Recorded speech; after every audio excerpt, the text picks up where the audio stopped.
Bapak Ibu, saudara-saudari umat Keuskupan Agung Medan yang terkasih, Surat Apostolik Paus Fransiskus Aperut Ilis yang diterbitkan pada tanggal 30 September 2019 menetapkan bahwa hari Minggu ketiga dalam masa biasa adalah Minggu Sabda Allah.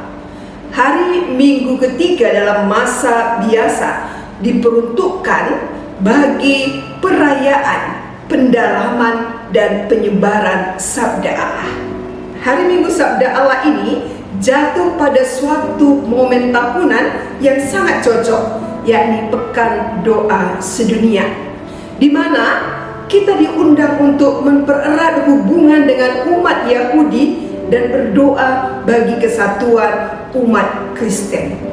Merayakan hari Minggu Sabda Allah mempunyai nilai ekumenis, karena kitab suci bagi mereka yang mendengarkannya menunjukkan jalan yang perlu diikuti untuk mencapai kesatuan yang otentik dan kokoh. Saudara-saudari yang terkasih, latar belakang hari Minggu Sabda Allah ini ditetapkan untuk menjawab permintaan umat agar di dalam seluruh gereja dapat dirayakan hari Minggu Sabda Allah dengan tujuan yang sama. Menjalani saat-saat di mana komunitas Kristen merenungkan nilai-nilai tinggi yang dimiliki firman Allah di dalam kehidupan sehari-hari. Di gereja lokal sudah ada suatu kekayaan kegiatan yang membuat Sabda Allah semakin mudah diakses oleh umat beriman, seperti di zaman ini, di mana banyak renungan-renungan yang bisa kita dapatkan dari kitab suci. Katekesi tentang Sabda Allah yang dapat diakses di media sosial sehingga membuat umat semakin mampu untuk bersyukur atas anugerah yang begitu besar dan juga berusaha menghayatinya dalam kehidupan sehari-hari dan merasa bertanggung jawab untuk memberikan kesaksian dengan konsisten. Dan bagaimana cara kita menghayati hari Minggu Sabda Allah? Konsili Vatikan II telah memberikan dorongan besar untuk membuka kembali Sabda Allah. Teks De Verbum yang selalu patut direnungkan dan dihayati, menguraikan secara jelas sifat kitab suci. Pewarisannya dari generasi ke generasi, ilham ilahi kitab suci yang mencakup perjanjian lama dan juga perjanjian baru, serta pentingnya kitab suci dalam kehidupan gereja. Masing-masing komunitas maupun pribadi perlu menemukan cara sendiri untuk menghayati hari Minggu Sabda Allah. Namun penting bahwa pertama, pada hari Minggu Sabda Allah dalam perayaan Ekaristi, kitab suci bisa ditatakan sehingga tampak bagi umat nilai normatif Sabda Allah itu.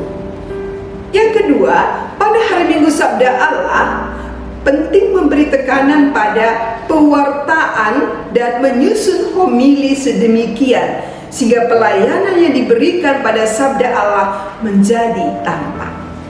Ketiga, pada hari Minggu Sabda Allah, para uskup bisa merayakan upacara pelantikan lektor, yaitu jabatan resmi pembaca kitab suci dalam Ekaristi, untuk menggarisbawahi pentingnya pewartaan Sabda Allah di dalam liturgi. Pentinglah menyiapkan beberapa umat beriman untuk menjadi pewarta-pewarta Sabda yang sejati dengan suatu persiapan yang memadai, sebagaimana sudah biasa dilakukan bagi para akolit atau juga para prodiakon yang melayani komuni. Selanjutnya, para pastor bisa memberikan Alkitab kepada umat untuk menunjukkan pentingnya melanjutkan dalam hidup sehari-hari pembacaan, pendalaman, dan renungan kitab suci. Selanjutnya, para katekis dalam pelayanannya membantu umat tumbuh dalam iman merasakan kebutuhan mendesak untuk membaharui dirinya melalui keakraban dengan kitab suci dan pemahamannya. Ini akan membantu mereka menyuburkan dialog sejati antara para pendengar dengan umat Allah. Dan juga selanjutnya mendalami kitab suci dengan metode Lectio Divina. Tradisi Gereja Katolik mengenal apa yang disebut dengan Lectio Divina. Metode Lectio Divina ini membuat umat beriman sampai kepada persahabatan yang mendalam dengan Tuhan. Caranya ialah dengan mendengarkan Tuhan berbicara kepada kita melalui sabdanya. Lectio Divina adalah cara berdoa dengan membaca dan merenungkan kitab suci untuk mencapai persatuan dengan Allah Tritunggal. Di samping itu, dengan berdoa sambil merenungkan sabdanya, kita dapat semakin memahami dan meresapkan sabda Allah dan juga misteri kasih Allah yang dinyatakan melalui Kristus Putranya. Melalui Lectio Divina kita diajak untuk membaca, merenungkan, mendengarkan, dan akhirnya berdoa ataupun menyanyikan pujian yang berdasarkan sabda Allah di dalam hati kita.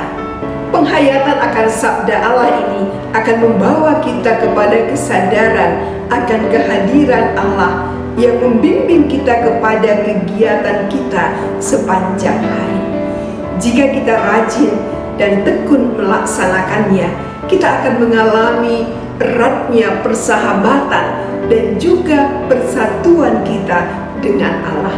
Maka saudara-saudari umat Keuskupan Agung Medan yang terkasih, mari kita membuka hati kita dan membiasakan diri kita membaca kitab suci yang adalah sabda Allah sendiri. Demikian katechese kita untuk minggu ini. Terima kasih, Tuhan memberkati.